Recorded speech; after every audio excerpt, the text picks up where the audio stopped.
my people, Flewnt back here with another episode of Breaking Down the Bars, number 8. And we got none other than my brother, somebody so prolific in the hip hop scene, has been doing so much forever, ever since I was a youngin', my homie was around. Hey, let me shout out to the big homie, Jamahl Ryder. Let's go, guys. Oh, my brother.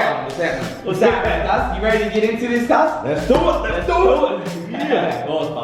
So my brother, I gotta ask, who's your mob, where you from, and how long you been doing this music thing for, my brother? I know kind of, but I know that a lot of the mob don't. So get them informed, my brother. So basically my mob is Ryder Taylor mob, you know, from our New Norcia, Mora area, or that Ewart country. Yeah. When they moved, my grandparents moved down to 2J, Mum grew up in 2J, and then by the time I was born, everyone was in Perth. So I grew up in Perth, but I got linked all around to the north and then all around as you do. We don't have spider, we like spider web. We don't have family trees there. Like web. I love it. And yeah, I've been doing music for, I wrote my first rap when I was 15, but I've been a fan of music all my life.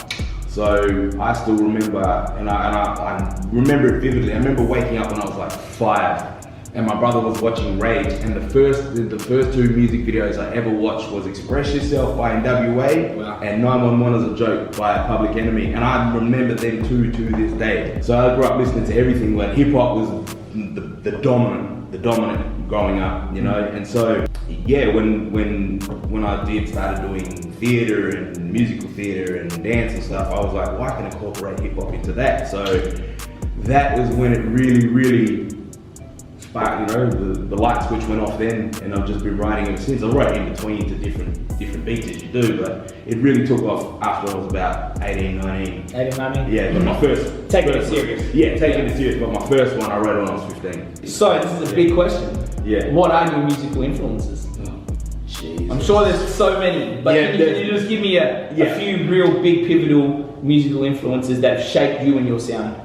Yeah, okay. So in hip hop in general, the main ones that really shaped me, and I still listen to them to this day, there's Tupac, KRS-One, Rakim, Big Pun, Bang, Biggie. Bang! I could go back and listen to their discographies and learn something new each time, especially Rakim, man, like his lyricism. I've always been drawn, like I was saying before, about, you know, understanding words and stuff. Yeah. I was always drawn to the wordsmiths, to the creative writers, you know, and then leading into people like Eminem and like Tech Nine and people like that. I was always drawn to that creative side. So that would be my main big ones, and especially being of you know, our culture, you know, and understanding the empowering, the power behind words and empowering culture. KRS-One and Tupac. Two of the biggest. Yeah. And then you chuck in Public Enemy as well, you know, Chuck D as well. You encapsulate that to make that sound and try to grab the best of everything and learn the best from them and take it. For you, are there any similarities that you draw from that original purpose of hip hop, and do you use those to put out any knowledge or ways you feel in your music? And if so, could you just have a little yarn? Every day there's always a message behind it. Every song I choose, I try to make sure that there's always a message behind it, or there's some sort of thought behind it. You know, especially blackfellas, everything we've been through and what's going on with the world, just the evolution of the world.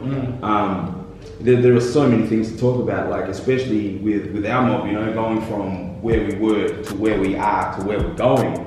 You know, and just watching the change and the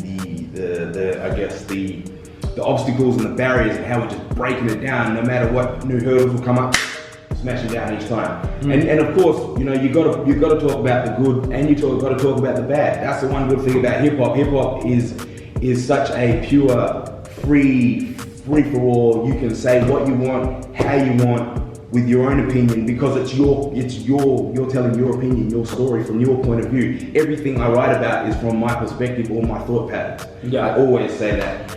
Whether it be, you know, wrote a song about, you know, everything our mob been through, and we still gone through it. It was called Born Guilty, you know, all the way up to like, Set It Off. The new one now, it's about my latest track. It's about, you know, just where we're taking ourselves to, you know, not just from workers to actual bosses, to actual leaders, running companies, creating, being our own entrepreneurs. It's like self-determination. Self-determination, self-perseverance, overcoming all odds.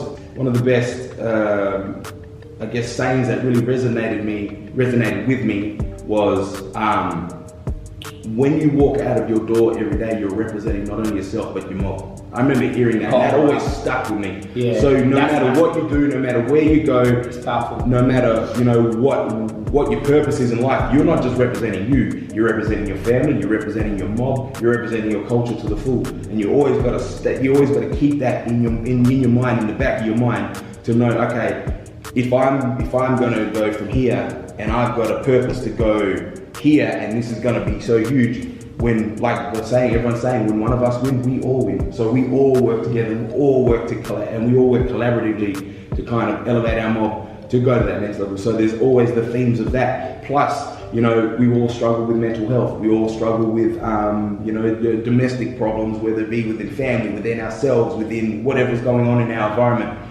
They're all things we can talk about. And again, going back to hip hop being that pure form, we can say it how we want to from our perspective without full ownership over what we're doing and saying. Straight out, without being filtered by anyone, without anyone saying anything. And I think that is just, that's just one of the best things about hip hop.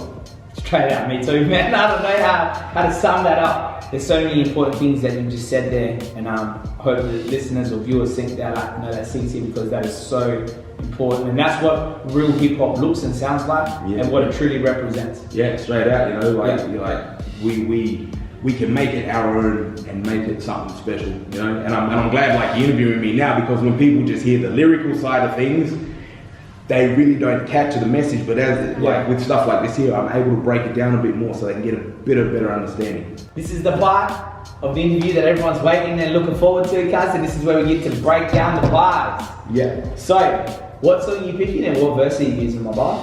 I thought because of the occasion, I'm going to do my song Throw 'Em Up and the second verse from there, because that one, the significance of this song is when I got the beat from Cuzzy Boy Dadiaz, big shout out to him. Big shout out to Dadiaz. The second verse, the first few lines of the second verse is the first bit I ever wrote to it. The moment I heard that beat, these words came out. Just bang, within a minute. Well, don't leave us in anticipation, let's get into it, bar. Alright. Rockin' nunga buja, all my quarters buja. Throw your hands to the sky and shout wula wula. The elevation of generations, celebrating, embracing our self-illumination, making their nerves shaking with full force our roar, like a Holocaust roar, with no remorse as we tour, more and more, from our core, shore to shore, east to west, north to south. No matter how bound we astound, our stopping grounds for now. All praise and waves, the way we bang and raves. All you crave, our real style of play engraved in our place, cause our flame will forever burn in their yearn as long as this world turns. We'll keep this here banging firm. You heard? Succumb to the strum as I got you numb. You're spun and stung off the stun. We become the infective, contestive, never can be bested, intellected suspects. Damn! Let's go, cuz. That's fire, man. That verse is insane, brother. Look, man, I guess there's heaps to unpack there, but just as a first thought of listening to that verse like that, hearing it a cappella, there's like a lot of truth in that verse and hard-hitting stuff, but it still feels like there's a lot of celebration, especially at the start of the verse. What did you want to put out, and what was the message in that verse when you wrote that? Again, it was just about the celebration of our mob. No matter all the obstacles we got chucked at us over the years, we still here, we still thriving. Our culture is booming more than ever after everything we've endured over the years. And this is a celebration to that, and it's like, we got to understand, behind the celebration there was always that pain, there was always the struggle of keeping it alive, how hard it was, from all your mob, all my mob, all of our mobs telling us everything that they endured, everything they went through. Of course. And not only is culture still here, but culture is just expanding in whole new ways. So I always wanted this song to be a celebratory song about our mob. And that's why the first few lines, rockin' nunga buja, all my quarters buja, throw your hands to the sky and shout wula wula. Like, how big is wula when it comes to our mob? That was that shout of praise, that's to say, no matter what, we still here, we still thriving, we still going to that next level. So this song was always about breaking it down onto celebrating and just enjoying our representation of who we are and showcasing who our mob are to the world.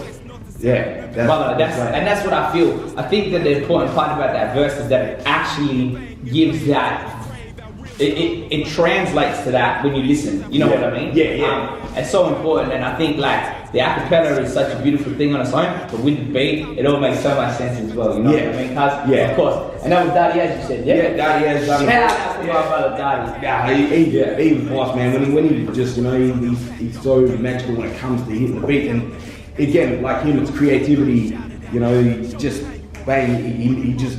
He's got a whole nother level when it comes to making those beats. It's just vibrating with brothers, you know what I mean? Straight out. All sitting on the resonating together. Yeah, straight out. And then big shout out to brother boy Sam by the Kick It. He's the one that done the dig on there too, you know, like done the overdub on the dig to give that extra element. Big love you. So, and you know, getting that bounce feel to it, because it's like our mob rhythm has always been ingrained in us from back in the day. It's almost like ingrained into our like actual. You know what it is in our DNA. It's in our DNA. It's in our blood. It's in our essence. You know what I mean? It is in our essence. Rhythm has always been in our essence. So having that bounce, there's always a rhythm. We always find a rhythm to everything, you know. And you know, whether telling stories back in the day through song and through dance, there's rhythm right there. So when you got the bounce in that, it's just like you're reconnecting with the ancestors, you know, in a way. We are. Yeah. Music is a way for us to reconnect with our culture and our ancestors. I totally believe that. Yeah, that's so important. But straight out. Glad that you said it. Of course. And I had to chuck Noongar words. That was the first thing when I heard that as well. I was like, I gotta put Noongar words in there because I gotta represent myself. Or not just myself, but who I am. Let's go. And you know, you gotta incorporate who you are into your song. You know that 100%. Just as well, man. You know, we put that. When we put more, we put of ourselves and who we are into the song. The more personal it gets, and at the same time, if people hear the words, when you normalise the Noongar words, it just gets it's passing on the language as well. Yeah, you know. I think a culture is most at risk when it loses its language. Yeah. So I think an important part is to incorporate language always into culture, and not just us as Noongars, but anybody that lives on Noongar Buddha should at least in some sort of way incorporate language to keep it alive. Yeah. Hey, my brother. Yeah. Last couple questions. Or actually, just one more question I got for you. Yeah. What can we expect from Jamahl Ryder at Flewnt's Boorloo Block Party live? What are you going to look like? What's the set going to look like? What's going to happen? What are we going to say? You're just going to see pure epicness, you know, being on a stage. Like, that's the only word I can call it, brother, is epic. Yes. Because everyone that's involved in this is just, like I put it before, it's like pure fire, pure talent. And when you got so much talent on one stage, it's history making, you know, and you know, when you know the fellas, and you know, we're actually not only showcasing who we are, but we're supporting our mob in our area. So we're just taking ourselves to that next level. So it is history making. It is epic. It's gonna be absolute chaos in a good way. Let's go, my brother. Yeah. Hey, you mob, listen. You gotta get down to the link under the video right now. Make sure to buy your tickets and listen to Jamahl Ryder's new tracks that we just put up here, or the tracks that you start for breaking down the bars. Let's go. I can't wait to see you perform live, my brother. It's gonna be lit. Oh, no.